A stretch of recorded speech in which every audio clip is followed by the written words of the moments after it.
a rainy morning to everyone, and I congratulate you for coming over in spite of the rain.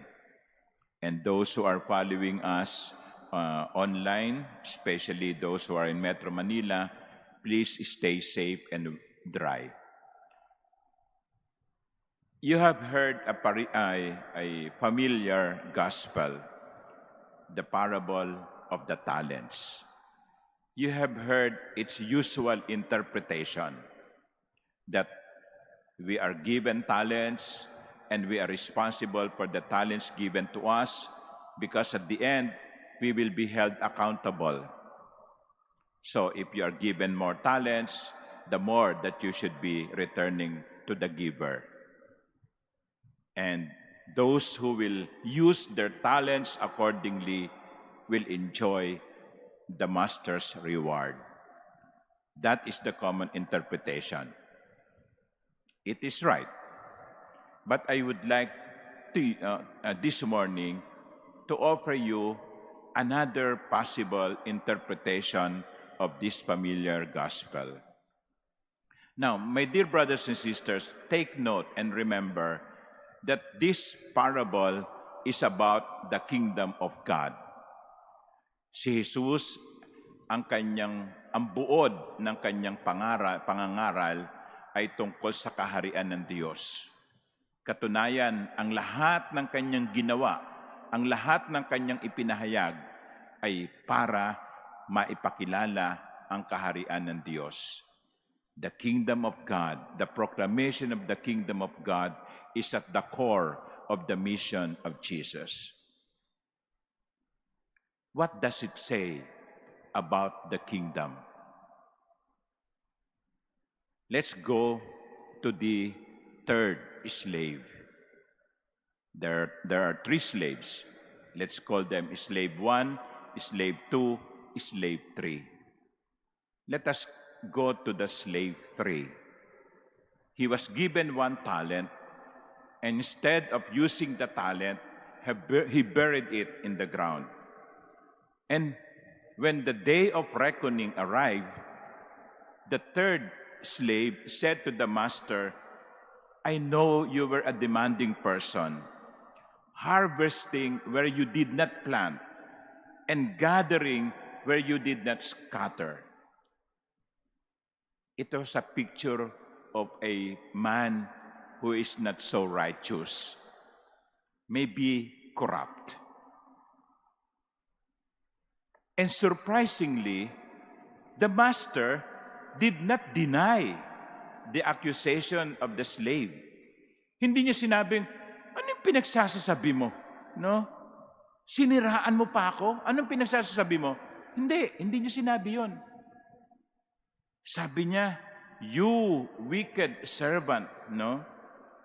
You knew that I harvest where I did not plant and gather where I did not scatter. Alam mo naman pala Alam mo naman pala, baluktot ang aking pamamaraan. Bakit hindi ka nakisakay? Tingnan mo yung dalawang unang alipin. Slave 1 and slave 2. They did what I was doing and they earned more. Why did you not imitate them? Why did you not become like me? Now, what is the point of the parable? The kingdom of God is an invitation to its listeners not to conform to the ways of the world. Ang kaharian ng Diyos ay isang paanyaya sa atin na huwag gawin ang isang bagay na mali kahit ito'y ginagawa ng marami. Hindi porke yung isa o yung dalawa, pangalawa ay ginagawa at kumikita sa maling pamamaraan, gagawin na natin. Kumisan yan ang katwiran natin Hindi lang naman ako nagnanakaw eh. Hindi lang naman ako nangungurakot eh. No? Yun nga ang boss ko eh. Yun pa ang nangunguna eh. Hindi porke ginagawa ng marami, dapat nating tularan. Nabasa ko lamang po, hindi ko napanood. There was daw an episode in Showtime. It's Showtime, no? The noontime show. No, I've not seen it for quite some time. It's about Ann Curtis and Vice Ganda. Ann Curtis, I think she sang, and then it looks like she is not, Vice Ganda is not impressed. Sabi ni Ann Curtis, no, gumanda na naman ang boses ko eh. No, tingnan mo nga, yung mga madlang people, nagpapalakpakan. No, ang sagot daw ni Vice Ganda ito, yung boses mo, parang corruption sa Pilipinas. Hindi namin gusto, nasanay na lang kami.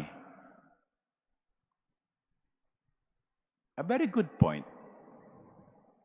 Hindi natin gusto, nasanay na lamang tayo. Basahin niyo ang mga dyaryo. Manood kayo sa telebisyon ng balita. Anong makikita ninyo? Korupsyon, kriminalidad. Nagugulat pa ba tayo? Or we are already taking it for granted?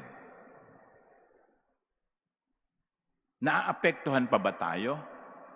O nasanay na tayo? Lahat naman yan magnanakaw eh.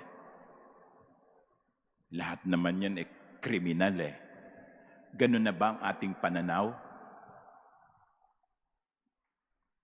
Today, the gospel is challenging us to be different. To be different and not to conform to the ways of the world. If we are really saying that we belong to the kingdom of God, then our ways, our behavior, our values should not be conformists to the ways of the world. Otherwise, we are all hypocrites. Kung hindi na tayo naaantig, hindi na tayo nababahala sa mga kasamaang nangyayari sa atin, at kung minsan kasama pa tayo, hindi tayo nabibilang sa kaharian ng Diyos. The kingdom of God is an invitation to us to be nonconformists to the ways of the world. Amen.